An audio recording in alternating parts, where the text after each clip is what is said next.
Fly me to the moon, let me play among the stars. Let me see what spring is like on Jupiter and Mars. Olá, bem-vindo a mais um vídeo da Trade for Life, aqui é Leonardo Nunes.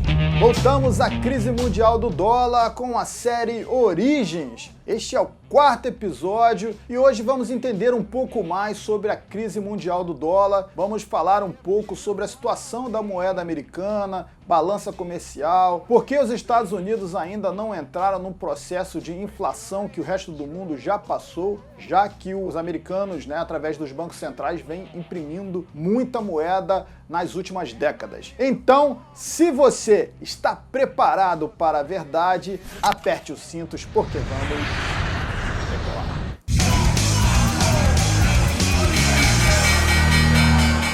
Bom, vamos começar então o episódio de hoje. Antes quero agradecer aqui a grande participação que eu tenho visto nos vídeos passados. É muito bacana contribuir com o seu conhecimento. Cada episódio desse exige bastante estudo, bastante análise e eu ainda tento trazer numa linguagem que possa ser acessível para muitas pessoas. Então eu agradeço a sua participação, mesmo você que não entende essa missão, não entende as coisas que eu passo aqui, eu que de certa forma analisa de forma negativa, Você também é muito bem-vindo a este canal. Faça a sua parte, transmita essa mensagem para mais pessoas. Esse conhecimento precisa chegar a cada vez mais pessoas para que as pessoas estejam preparadas para essa grave situação que vai vir em breve. Bom, a grande questão que você pode estar pensando sobre essa crise, sobre tudo que eu venho trazendo aqui, da participação dos bancos centrais, da grande impressão e criação de dinheiro a partir do nada, como depois de tantas décadas, desde 1910, quando o Fed foi criado, os Estados Unidos aí vem imprimindo tanta moeda,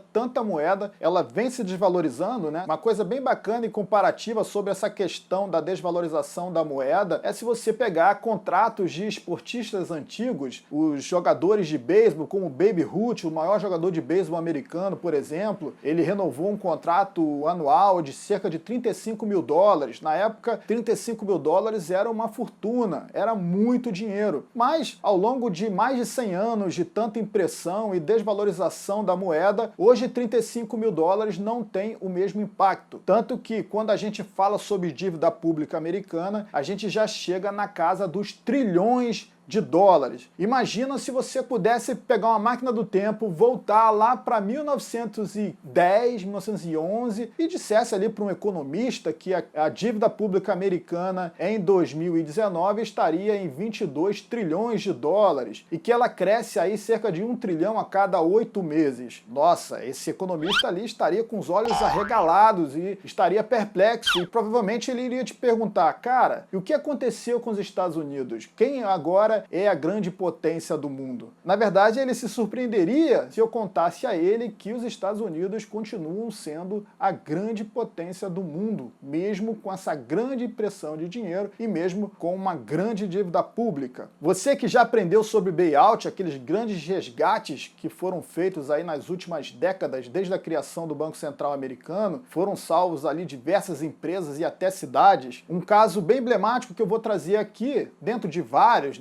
como a Chrysler, a grande crise de 2008, que aliás vai ser tema do nosso próximo episódio. Você vai entender mais sobre a crise de 2008, como foi feito aquele grande resgate. Aquele foi o maior resgate da história de um governo no mundo, claro, do governo americano, obviamente, Aquela situação realmente foi muito emblemática. E eu trago até um dever de casa sobre a situação do bailout. Acho importante que você assista ao filme Wall Street, o dinheiro nunca dorme. Agora que você já entendeu como funciona esse processo de resgate aos bancos, eu quero que você reassista aquele filme, se você nunca assistiu, assista ele, e você vai ver ali algumas reuniões que são feitas dentro do Banco Central americano, ali em Nova York, quando é discutido possíveis resgates, primeiro a um banco, que até o personagem principal do filme trabalha dentro dessa instituição. Existe um grande banco ali que está entrando em situação de insolvência, e ali na primeira reunião dentro do Fed tem uma pessoa do governo governo que participa através de um Viva Voz. É muito interessante que você consegue enxergar como é feita essa reunião, né? E ali você vê eles discutindo se vai resgatar aquele banco ou não, quanto custaria, qual a desculpa que eles trariam para os contribuintes para que o Congresso aprovasse aquele resgate. E depois você vê ali o Oliver Stone, que foi o diretor desse filme, trazer uma questão bem importante, que é o grande resgate que foi feito em 2008, quando começou aquela grande crise, onde vários bancos ali estavam com um grande problema de insolvência. Não era só um banco, era todo o sistema, e o sistema era global, era um câncer realmente, e o governo americano teve que fazer o maior resgate da história, que chegou a cerca de 5 trilhões de dólares, se contarmos todos os benefícios no caminho. Então ali está emblemático, uma questão bem legal para que você estude e para que você entenda também como funciona por dentro as manipulações do mercado financeiro. Fica o dever de casa.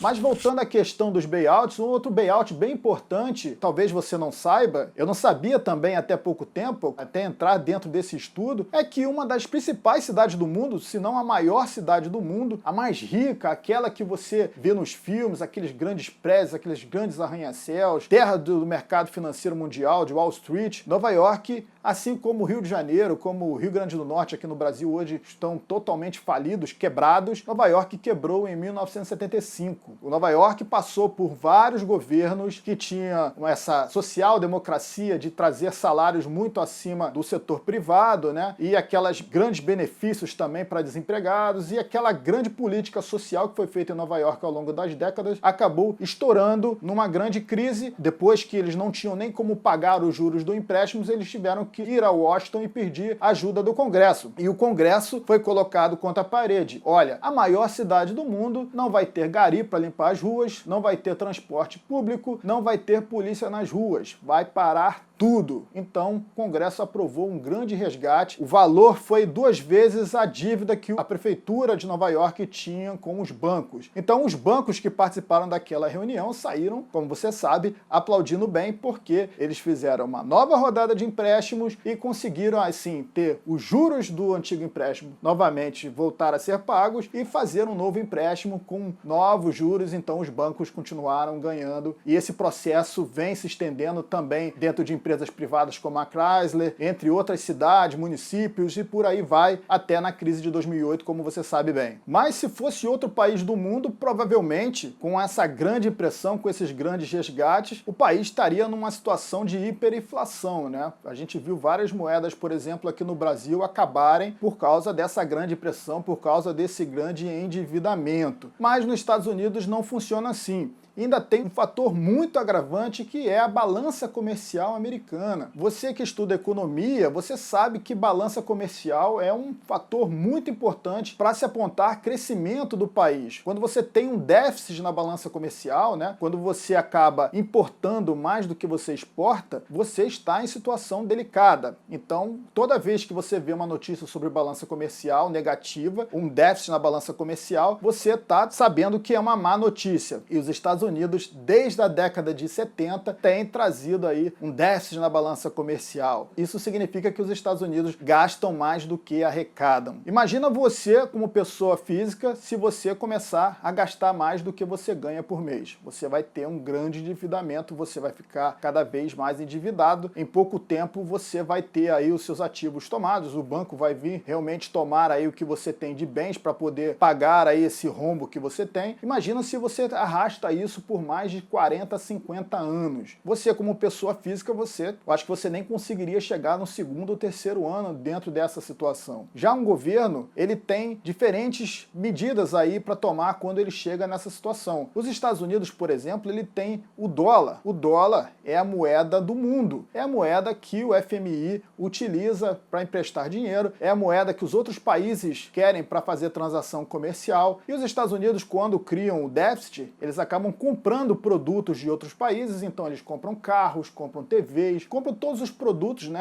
que sustentam o grande sonho americano, e o mundo que vende para os Estados Unidos fica com papel moeda. Então a troca, o grande ativo para os países vendedores é o papel moeda, o dólar. Já que o mundo considera os Estados Unidos o país mais seguro do mundo, o tal flight quality, né? É um país que todo mundo quer investir. Então essa grande imagem que os Estados Unidos possuem é que faz essa grande força da moeda americana. A tendência é que os Estados Unidos continuem com essa política de déficit na balança comercial. A gente vê agora o Donald Trump tentando tarifar aí a China, trazendo maior política de protecionismo, até tentando, de certa forma, tentar mudar essa imagem com força, né? Mostrar assim, olha, a gente está tentando mudar aqui, a gente vai taxar, não vai facilitar para que outros países tenham essa vantagem dos Estados Unidos. Ainda assim, os Estados Unidos devem continuar tendo esse déficit na balança comercial e continuar espalhando bilhões e bilhões de papel moeda pelo mundo. Enquanto o mundo quiser essa moeda, enquanto os países continuarem transacionando através do dólar, enquanto reservas de países como o Brasil, por exemplo, forem através da moeda, os Estados Unidos vão continuar mantendo essa grande hegemonia, vão continuar mantendo essa imagem do grande sonho americano. Mas hoje já existem países do mundo que, sabedores disso, né, e essa grande Guerra Fria mostra muito bem isso, vem desdolarizando a sua economia. Então a Rússia, por exemplo, que é um grande adversário americano, já deixou de negociar com moeda americana há bastante tempo. Mesma coisa a China está fazendo. A China está fazendo contratos diretamente com países importantes do mundo, como Canadá, Austrália, o Chile, negociados em moedas locais. A Índia também está procedendo da mesma forma. É claro que tudo é feito de forma devagar, porque os Estados Unidos também estão olhando. Mas, de certa forma, já existe um movimento do mundo em rejeitar a moeda americana, em tentar negociar em outras moedas e também fazer a sua reserva pessoal não mais com bonds americanos e com dólares, mas com ouro. Então existem países como a China que são grandes compradores de ouro, a Rússia também é um grande comprador de ouro. Hoje os Estados Unidos passam por um momento delicado, um perigo de recessão econômica, a gente pode ter uma virada de chave aí na política americana, o Partido Democrata com viés um pouco mais socialista, né? E isso pode trazer ainda mais fuga do capital americano dos Estados Unidos, e isso pode afastar realmente o interesse dos investidores mundiais em manter o dólar. A questão dólar é uma questão muito delicada, porque um dólar fraco significa inflação, e um dólar forte mostra que a economia americana está crescendo. Então hoje a política de juros do Banco Central americano também sinaliza muito dessa força do dólar. Se o Banco Central americano continuar subindo os juros, por exemplo, é provável que esse dólar volte a migrar para os Estados Unidos. E esse dólar entrando nos portos, lá nos bancos americanos atrás dessa taxa de juros maior, acaba trazendo inflação, já que é muita moeda que vai voltar para o país. Então hoje o mercado global tem muito medo da alta de juros. Os Estados Unidos deixaram uma taxa de juros ali próxima de zero por mais 10 anos. E agora está chegando a 2,5% com muito potencial de começar a cortar os juros. Então o Banco Central americano ele precisa estar sempre balanceando esse equilíbrio entre a taxa de juros e a força do dólar, porque se o dólar enfraquecer, realmente o sinal de inflação vai ficar incontrolável, porque a grande impressão de dinheiro que o Banco Central costuma fazer, e foi feito ao longo de décadas, pode não mais ter força e pode ainda piorar o problema. Então, uma situação extremamente delicada que passa os Estados Unidos hoje. Em resumo, numa crise financeira, quando os Estados Unidos não tiverem mais essa grande credibilidade que tem hoje, quando os países começarem a descartar o dólar e quando essa moeda começar a voltar para os Estados Unidos, quando investidores como você começar a comprar ouro, começar a comprar ativos e ficar fora do papel moeda para tentar aí se proteger de um cenário de crise, todo esse dólar vai voltar para os Estados Unidos e esses bilhões e bilhões vão acabar criando uma grande inflação que já deveria ter sido feita há muito tempo se não fosse esse mecanismo de transferência internacional do papel moeda. E aí os Estados Unidos podem virar até mesmo uma grande Venezuela. É um potencial risco para os Estados Unidos, um potencial de hiperinflação quando todos esses dólares que foram impressos aí há quase 100 anos voltarem aos portos, voltarem aos bancos americanos quando o mundo não mais quiser esta moeda. E os Estados Unidos podem entrar numa grande crise econômica, a maior de toda a sua história. E por isso que essa série aqui no canal se chama A Crise Mundial do Dólar. Se você quer saber um pouco mais sobre a crise do dólar, se você quer estar atualizado com notícias semanais, toda semana eu gravo um programa chamado Dollar Cash, esse aqui, ó. Trade for Life apresenta Clube do Dólar, com Leonardo Nunes. Esse Dollar Cash, ele traz informações atualizadas, comentários meus sobre fatos importantes que estão saindo sobre taxas de juros, sobre investimentos como ouro, dólar, e eu venho ajudando muita gente a passar por esse momento de grande incerteza mundial, venho ajudando pessoas aí a mudar a sua mentalidade, começar a investir em ativos seguros. Então, se você quer ter mais informações, se você quer semanalmente estar comigo atualizado com mais informações sobre essa grande crise, faça a sua assinatura do Clube do Dólar. Aqui embaixo na descrição desse vídeo tem um link para você colocar o seu e-mail, o seu WhatsApp. Nós entraremos em contato com mais informações para você se associar a este grande clube. Não perca! Esse vídeo vai ficando por aqui. O R2 está aqui do lado, vai deixar um comentário importante para você sobre esse tema. Vem aqui mais perto do microfone. É? E o que mais? Mais perto do microfone. Sério? Tá bom. Você também participa desse vídeo deixando aqui embaixo o seu comentário, a sua dúvida. Vai ser um prazer te ajudar com esse questionamento. Até o próximo episódio, que tá muito bacana. Não perca essa grande série. Compartilhe. Até o próximo vídeo. Tchau.